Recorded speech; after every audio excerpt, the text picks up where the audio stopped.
What's good? Yeah, yeah,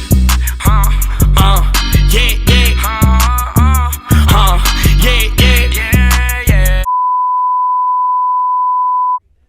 Welcome back to my YouTube channel. Today I'll be reacting to the missing woman who doesn't exist. I'm not going to hold you guys too long. Let's get started with the video.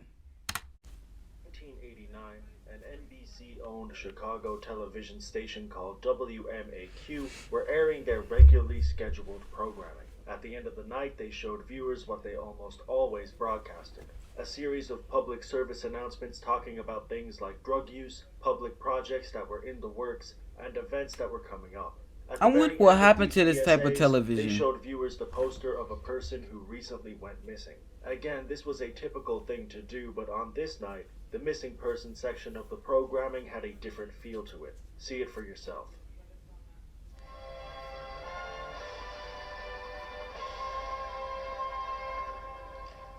That sounds pretty upbeat.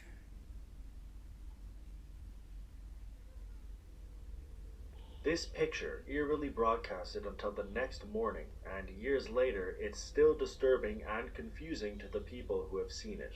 The disturbing part is obvious. This picture is nothing like your typical missing persons photo. We can barely make out a person at all, and the image shows us no discernible features whatsoever. It's eerie to look at, and I can imagine seeing this image in the middle of the night with nothing but sharp static playing in the background would be a very eerie experience. I'm not even trying to look the real because confusing part about this poster is that according to any real documentation, Joanna Lopez, the person in this photo, doesn't exist. I don't mean that Joanna is a made-up entity. I simply mean that there is no proof that a person with this name was actually missing in Chicago in the late 80s. There are no missing reports, no news articles, and from what people have been gathering, there are no other reports about this missing case on any other television programs apart from WMAQ.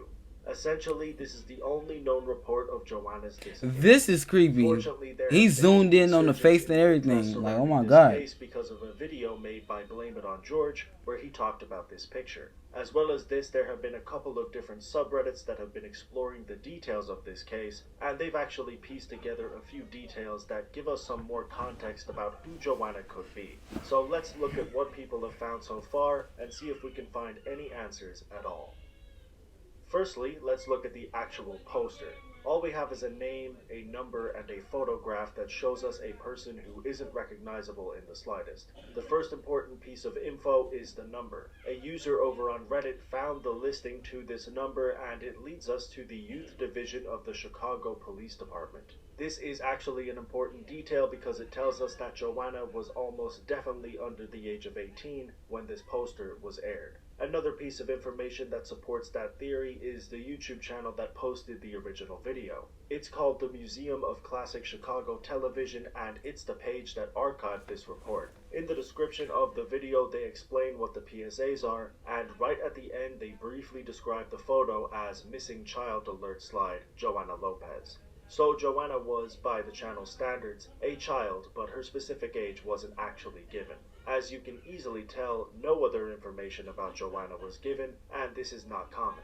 If you look at any other slides, you can notice a stark difference in the way that they usually convey this type of information. Here's an example of a similar report that was also done in the 1980s. Missing Juanita Estevez, now age 16, last seen Yuba City, California, November 27, 1984. Call 800-843-5678.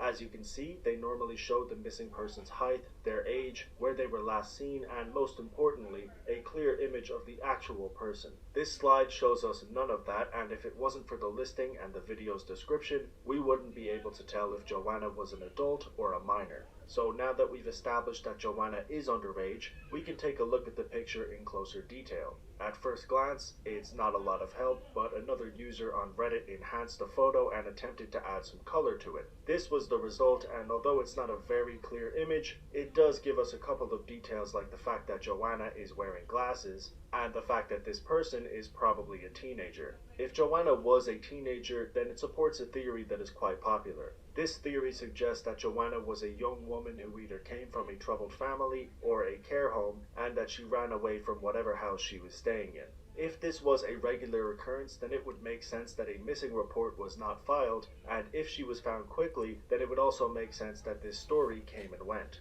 However, there is another detail of this story that I have deliberately left out until now because it pokes holes in this theory. That detail is the fact that this broadcast was not the only time that this slide was shown.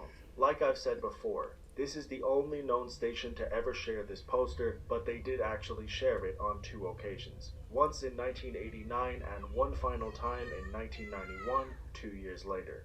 As you can see, the photos are the same, but the picture is a small bit clearer. They also only showed this slide for a few seconds and they did not broadcast it throughout the night. It's a small detail, but it tells us that there is a chance that Joanna could have been missing for 2 years by the time the second slide was aired. Now, it's entirely possible that Joanna ran away on 2 separate occasions and they simply decided to use the same image twice, but this second slide really opens the doors to many possibilities when it comes to this case. It's important to note that people interested in this case have done their due diligence and scoured many different archives looking for any kind of information regarding Joanna's disappearance. Things like Ancestry.com, the Chicago Tribune, social media, and similar news channels have been thoroughly scoured, and while a few tidbits have been found here and there, nothing substantial has come to light. However, Reddit user Proud Evening Star posted this link onto the thread that brings us to the Doe Network, a database of unidentified homicide victims.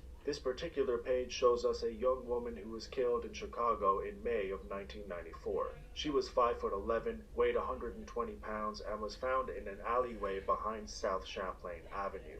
This alleyway is around That's a 11 5'1" miles away from the Chicago PD headquarters, which is also where the postcode from the listing we mentioned earlier brings us. The killer was caught and was sentenced to prison, but he stated that he did not know what this woman's name was. She was allegedly a prostitute that he hired, and they never exchanged any details. Her age is listed as 18 to 22. If we were to make a rough estimate and put Joanna's age at 15 in 1989 and 17 in 1991, then she would be around 20 in 1994. This would put her right in the middle of this estimate, but that's simply a wild guess, and it doesn't really do much for us. This is where not having any of the information on the missing poster is really detrimental to the case. We have all the specifics of the Jane Doe and no specifics whatsoever on Joanna Lopez. It's essentially another brick wall in a very frustrating series of dead ends. If you just straight up Google this case, you can spend a few hours running into all sorts of dead ends. There is a website called Defrosting Cold Cases that has a decent enough write-up on this case where they link a handful of interesting sites, but again, there's nothing really that tells us anything that could be overly useful in finding out the identity of Joanna.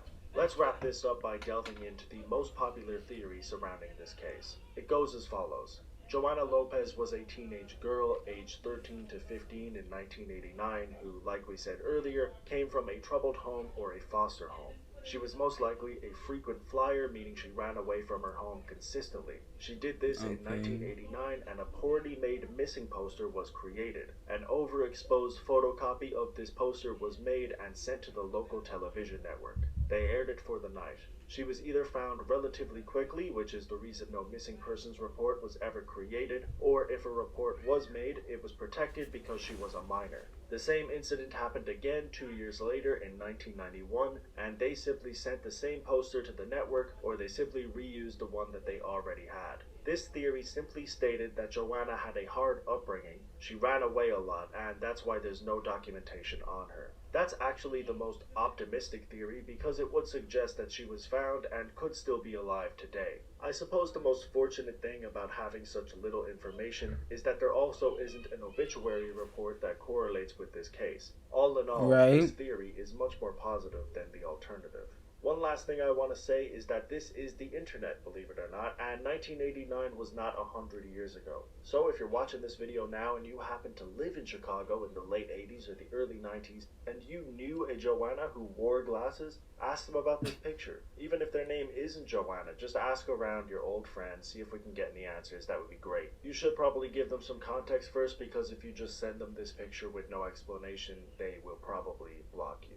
Seriously though, like I said, share this image around, see if we can try and find some answers, and finally put the Joanna Lopez case to bed. I'm sorry, but you think it's how long was 1990s or anything? Wasn't that like 25 years ago? Somewhere around there, like 20 years ago, 30 years ago, maybe. Okay. Two things. I have two theories. One of them is she was a runaway. She finally ran away. And before she ran away, she gathered up a plan to basically slip off the map, if that makes sense.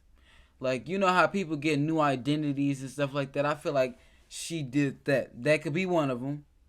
Second one is, it could be a joke. Look at the image. I mean, I don't know, but it could be a joke or whatever. But yes, those are my two theories. This video was very creepy. That picture was very creepy. I'm gonna do my research tonight. That wraps up this video. Make sure you subscribe, like, comment, and make sure you support me. Go follow all my socials, link in the bio. And Al Capone is out. Elevate, elevate, elevate, elevate.